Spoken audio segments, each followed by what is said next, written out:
Hello and welcome to the world-famous and award-winning Driving You Crazy podcast. This is the show where we talk about all things transportation, anything that gets you from here to there.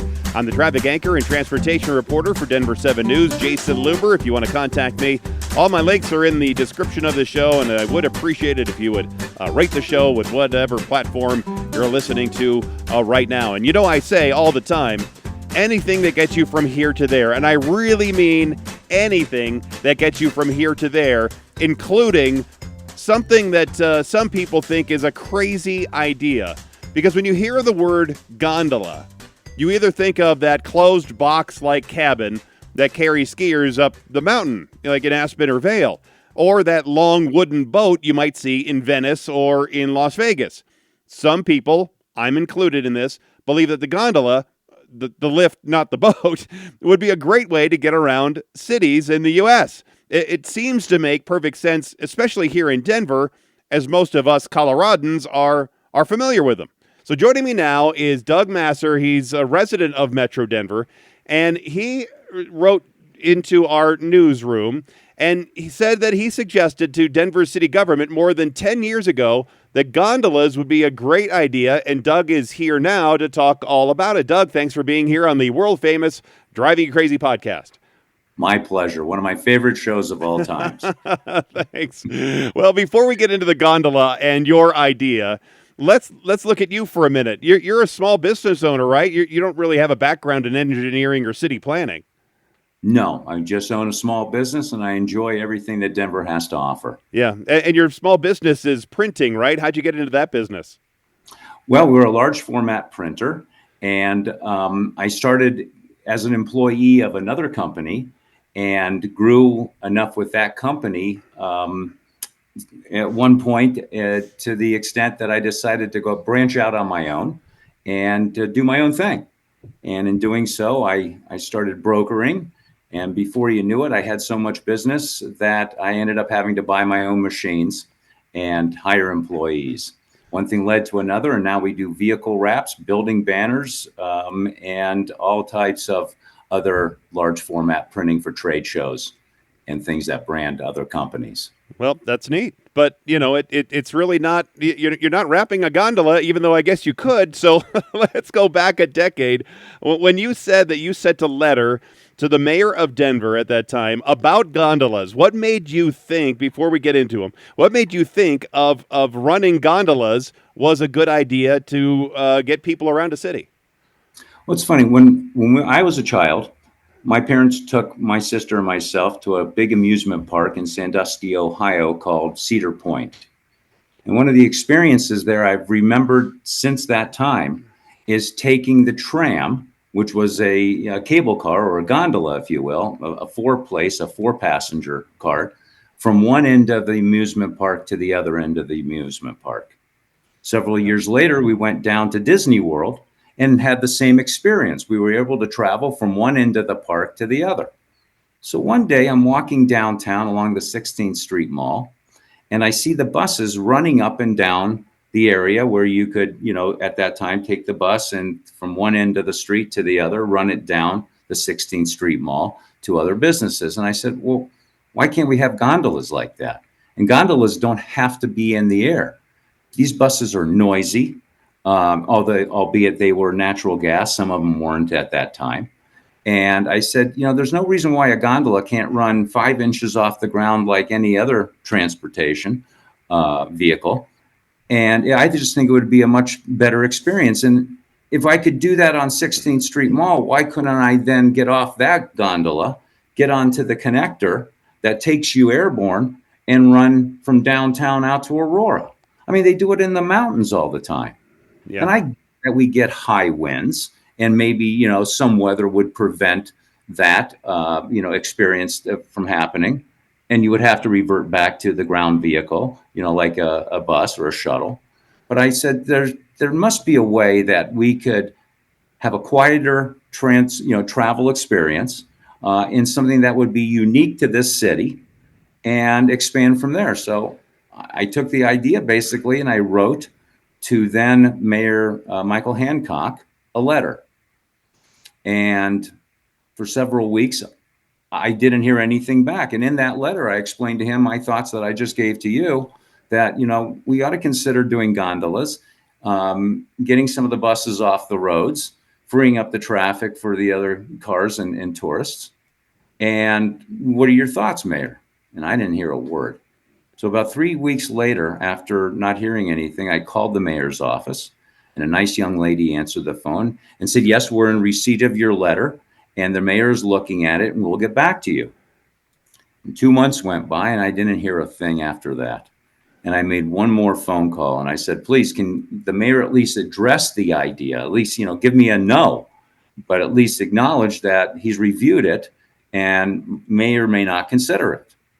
And unfortunately, Jason, I never heard anything back.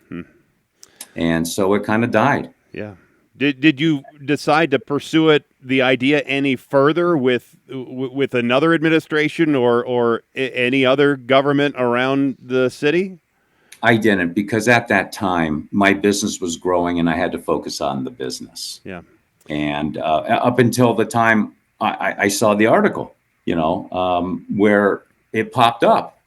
And it was being talked about again. And I said, well, isn't that interesting? Yep. And I reached out to the person, the gentleman's name escapes me right now, who, the story was about. And I sent him an email, and he sent me back a very nice email. And he says, thank you for your email. It's a great idea, but sometimes you need somebody to advance it further. And that's what I'm doing. Yeah. My guest is Doug Massery's original idea for the gondolas was then pushed forward by a guy named Ryan Ross, Denver businessman who works and watches traffic in the buses on the 16th Street Mall in downtown Denver. And he now has taken what you say is your idea from 10, 11 years ago and is now working with the city and actually has some public meetings scheduled for folks to come and see his idea, what he says is his idea, to get people in gondolas around the city and move people around that way. What do you think of his plan? And have you talked to him again since your first initial contact? No, there hasn't been any more contact with Ryan, and I say run with it. Let him be the hero. That's fine, as long as something happens. I'm just happy that Ryan has taken the initiative from where I left off, and hopefully brings this to fruition. And before you know it, we're running gondolas throughout Denver. So however it gets developed, I'm great with. And I don't need to be a star, believe me, I don't. But I just want you to know that it was my idea in 2013. And unfortunately, at that time, the administration, was probably busy with other things going on, and it got shelved. And perhaps, it resurfaced in some manner where Ryan caught wind of it, or by coincidence, Ryan was, two great minds. And, he thought of it, and there you go. And he can run with it. And if he's got good contacts and he can make it happen, let it happen. That's all I'm saying. Right. And gondolas are being used in other parts of the world, so maybe that's where he saw it, because they aren't being used really in the United States, except to move people around a ski area. In Telluride, they have a gondola that will move you from Mountain Village to the town, and so it is. And there's no skiing connected to those 2 points, so it's really just a transit option. So it is being used in that form, up at least in Telluride. And I do want to get into more of the specifics about what your idea was when you originally thought about it in a minute. But generally, how realistic do you think it is for any city, whether it's Denver or Salt Lake or even Atlanta, Boston, New York, whatever, to get this idea built and accomplished? It's always different to build public transportation into a city versus a city with public transportation already. So if you compare us to New York, for example, the city is built in New York is built around public transportation. Here, we're always building public transportation into our city. And I've always thought that public transportation fails because it doesn't go door to door. I still have to get in a car and I have to drive to a park and ride. Then I have to get on a bus. I get off the bus and I have to walk or figure out another way to commute to my final destination. However, when you're talking about a gondola in this situation, you could basically do the same thing. Maybe you go from station A to station B on the gondola, and then you're picked up with an RTD affiliate, or like Accessorite or RTD itself, or a Lyft or Uber, and you get to your final destination. So I'm looking for a more seamless public transportation solution than what we have currently. Denver, they want you to get out of your cars and use public transportation. But I'm sorry to tell you, people love their cars, okay? Yep. And it's just a fact of life. And you're not going to get them out of your cars. But the experience when using and trying public transportation could be greatly improved. For example, you have a gondola, and maybe you have a business class. I mean, gondolas can seat, 30 up to 30 people. It doesn't have to be 4 people or 6 people. You can have very large cars. And you can have business class seating if you're going to go take a long commute, where you have a tray table like on an airplane, and you can do work and, maximize that time on public transportation. I've often said that it would be nice if RTD buses had business class fares, to where you would have a little wider, nicer seat, a better experience. You could work, and when you're on that bus for 45 minutes. But in the end, whether it's a bus or a gondola or the back, riding on the back of a bicycle, you've got to get public transportation to take you door to door. And that's how I think you get more people out of their cars. I live 38 miles east of Denver, out in the plains. So, public transportation doesn't exist out there until you get to Tower Road. But again, there's all different ways to build in public transportation to a city that's not already, built around public transportation. Mm-hmm. Yeah, you're really describing the first mile, last mile problem that transit agencies and cities have been trying to figure out for a long, long time. So let's get into some of the specifics here about how you thought the gondolas would work. Would it just be a single line? It sounded like you would maybe have them connected to a central hub, or have multiple stops along the way. Would they go through, like at Disney World, they have that monorail going through one of the hotels. Would you have them going through buildings? I didn't think that far in advance. I thought more from a tourism aspect. I thought it would be neat for tourists to come to Denver and be able to take the tram or the gondola from the airport to downtown, or from the airport to a business center like DTC, and have that experience. Would they go through buildings? I think if you built something in, there would be probably a hotel company or something that might find it very, opportunistic to create a infrastructure or a building that would accommodate a gondola. What's the big convention center they just built? The Gaylord. Yep. Here's another. The Gaylord might want to play a role in that. But again, it's both aerial and ground-based gondolas. Why should a bunch of traffic wait for a train that, from the airport going downtown? You back up traffic along the surface streets, whether it's Peoria, Chambers, what have you. Or if you're coming off of Smith Road, you have to wait up to 7 minutes to make a right-hand turn to cross the tracks, waiting for the light rail to come from the airport going downtown, and the other one coming from downtown going out to the airport. It just chokes traffic. So, those would be aerial. So you can go ahead and pass over the train tracks, not obstructed, on your daily commute.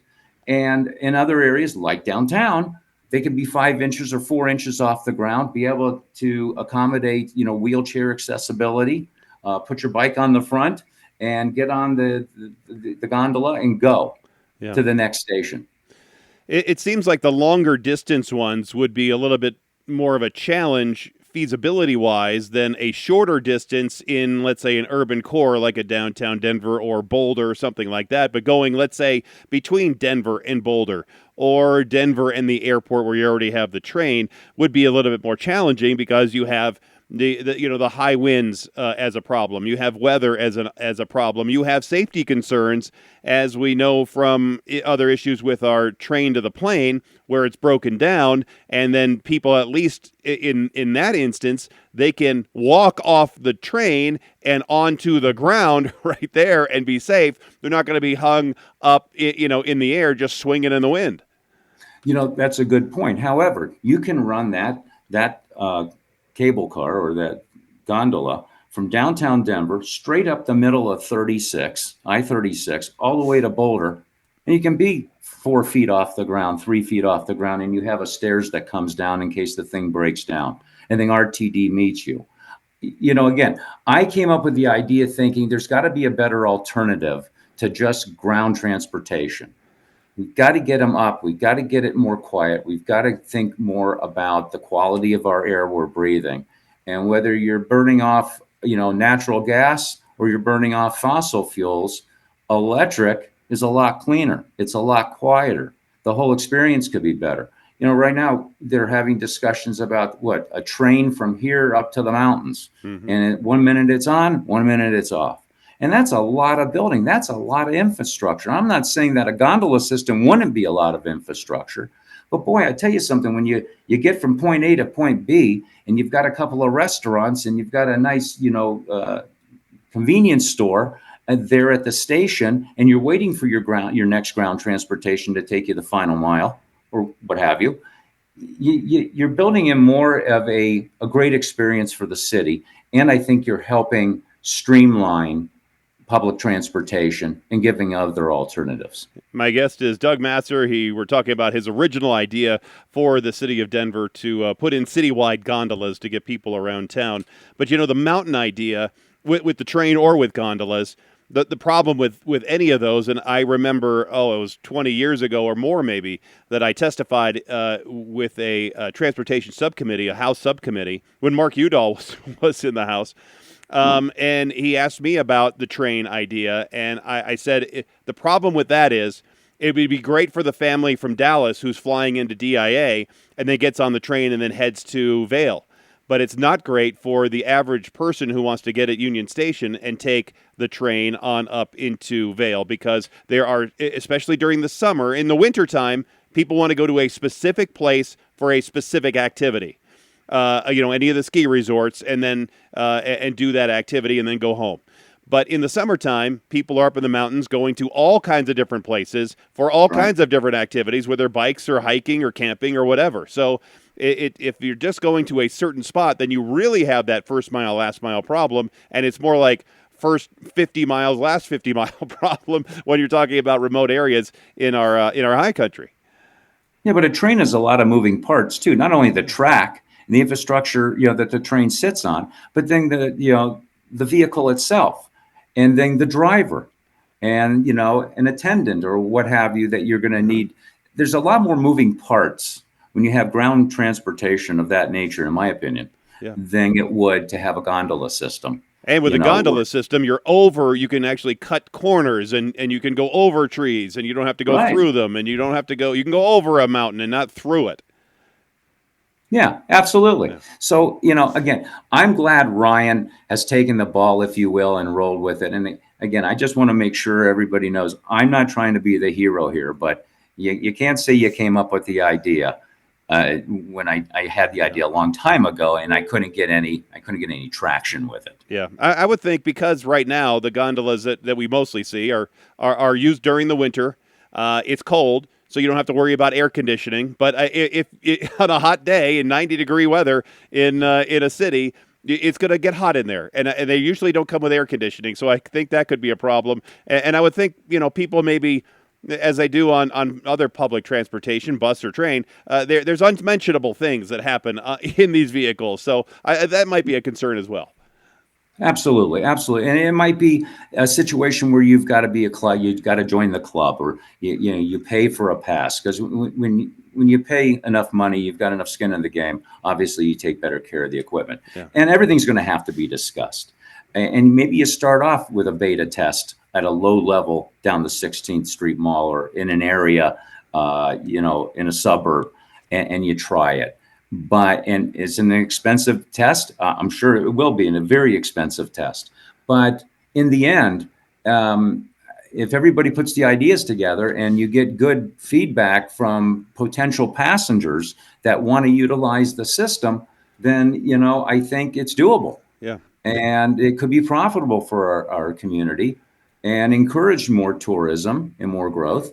And, from there on, who knows? Have you ever looked at, or when it was your idea, or now with this new one, what the expense would be to install and maintain these things? I would think it would be hundreds of millions of dollars, maybe on par with other public transit. It's got to be less than a train, but probably more than buses.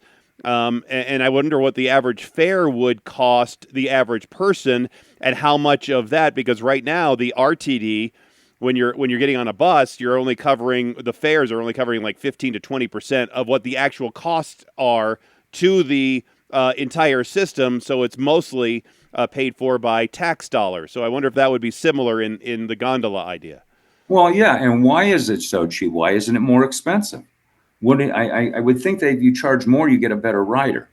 And it's their own fault for not pricing it so it covers the cost. Look, I see RTD buses running from downtown out to Watkins just to clear out the pipes on those things. Right. The amount of money that they pay, that it costs RTD just so they keep the buses clean, because they're in the city all the time. They're big, huge, buses that require a lot of upkeep, a lot of maintenance, and now they got to run them out to I-70 at 70 miles an hour and do a U-turn out there at Watkins to come back just to keep the exhaust cleared out, if you will. So, it's value. It's not cost, it's value. And if you look at it and you build it from a value component versus, it's going to cost, because, you got to justify the cost. I get it. But there's a reason why people pay for first class flights and people pay for economy. But there's different pricing structures. In RTD, if they say, it's 75, I don't even know what it costs to ride on a bus anymore. Maybe it's $1. But you're getting $1 worth of transportation, of an experience. Yeah, you're getting from point A to point B, but I think most people would gladly pay a little more money, or a lot more money, for a better experience. And again, going back to what you said, the final mile, the door to door, a better class of seating, and from there, it's all about value. Yeah, I'm sure you talk, because when I was talking about this with some other folks, the opinions vary. So did you ever talk to a bunch of people about what the public interest would be? Did you find it more favorable or less favorable from the average person? The wow factor was off the charts. Sure. Especially when I said that gondolas don't have to be 60 feet in the air. They can be 5 inches up. People said, you know what, you're right. You don't have to be way up there. You can be down here at ground level and way up there. So you can have different, levels, if you will, of that transportation product. And I never got one. And I've asked a lot of people, even in group situations. And the feedback was 100. Great experience. How unique. My friends from this, that, and the other place would come here in a heartbeat to take that ride. And so even after it had been up, if you will, for several years, I think it would become just a known destination. And if we do it right, other states will come and look at our build and see maybe value in doing that in their communities. Right. Well, it seems like it would be a feasible idea. What's next for you with the gondolas? Is this pretty much it, and you're going to just say somebody else have at it, and we'll just go from there, or would you like to be more involved? I'd like to be a little bit more involved if I'm asked. I'm not going to force my way in, but maybe from a service standard, I think you have professionals that know more about infrastructure and building and how to, the electric grid would work. But when it comes to, say, interiors or the customer experience, perhaps if they're interested, I'd, love to lend my quote expertise, if you will, or my opinions, and see if I can help in any manner in that way. And I wish the people that are now taking this beyond succeed and something happens. And again, I don't need my name on anything. It's just, I was very flattered that at least it's being talked about again. But the way it was presented is that, this is all his idea. And I go, wait a minute, not so fast. Here's the letter from 2013, which ironically I kept. Yeah. And I'm just happy, hopefully we have it in our future. Right. Well, maybe, when they're building things, typically people can buy a brick, right? And you put your name on the brick and it's part of the construction. So maybe that's the way you can get your name in there. Thank you very much. Right. Well, Doug, thanks for your time. Thanks for the idea. And I think it'll be an interesting process. Jason, it's been a pleasure. I thank you very much for having me on. All right. And there he goes, the original Denver gondola idea guy. And I mentioned the name Ryan Ross, and he's the person that has brought this idea back up to city government and has been working with the city to try to get this idea going. And his idea was to have moving sidewalks. We have this, and a lot of cities do this. They have a downtown area, downtown street. Oftentimes it is closed off to all traffic. We have something called the 16th Street Mall, where it is closed off to traffic. They have a bus system, this free mall shuttle buses that run up and down the mall. That you just jump on and jump off at each block when it stops. The mall has been going through a revitalization project. They actually made the mall, instead of it just being pavement, they actually had these pavers. So imagine having all these pavers, and it was costing RTD, the Regional Transportation District, the bus and train organization, that it was costing them about $1 million a year in maintenance on the mall. And so they wanted to redo it and redo all the infrastructure and the utilities along the mall. So they've been doing this tear up where they tear everything out and go 6 or 10 or 12 feet down and then redo all the infrastructure. And they've been rebuilding the mall slowly but surely. And they hope to be done with a majority of it by the end of this year anyway.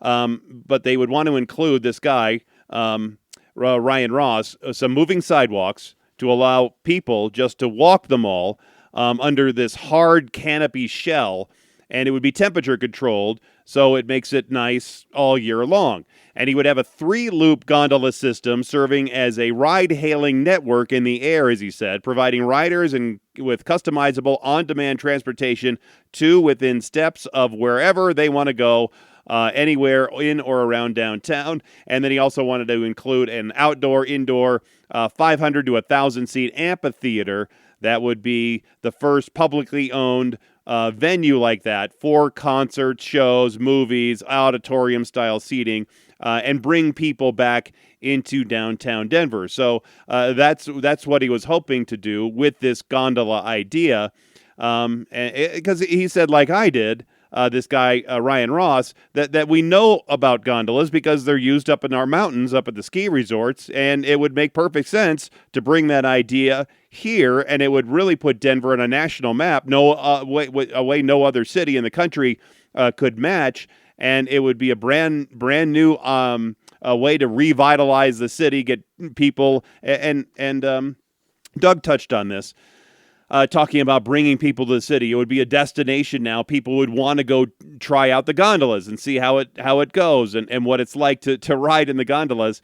But they were also looking at how much it would cost, and they're looking in the hundreds of millions of dollars, tax money that comes from the city, and then they would hope to get federal grants and public-private partnerships and bonds and advertising to help offset some of those costs. So I don't have any idea what the total cost would be, because it's always underestimated, and then there would be maintenance costs and what it would be like to ride it, what kind of a final decision, because Doug's idea is a little bit different than I think what this current guy's idea is. So anyway, it'd be fun to see how this all shakes out and what it turns into, and if we have gondolas here in town, different than the gondolas you would see in Venice or in Las Vegas. Anyway, if you have any questions, comments, concerns about this or anything else, you sure can contact me on any of the contact links in the description of the show. Thanks again for being here. Thanks for listening. And until next time, I'm Jason Luber, the traffic guy. Be safe, and as always, happy motoring.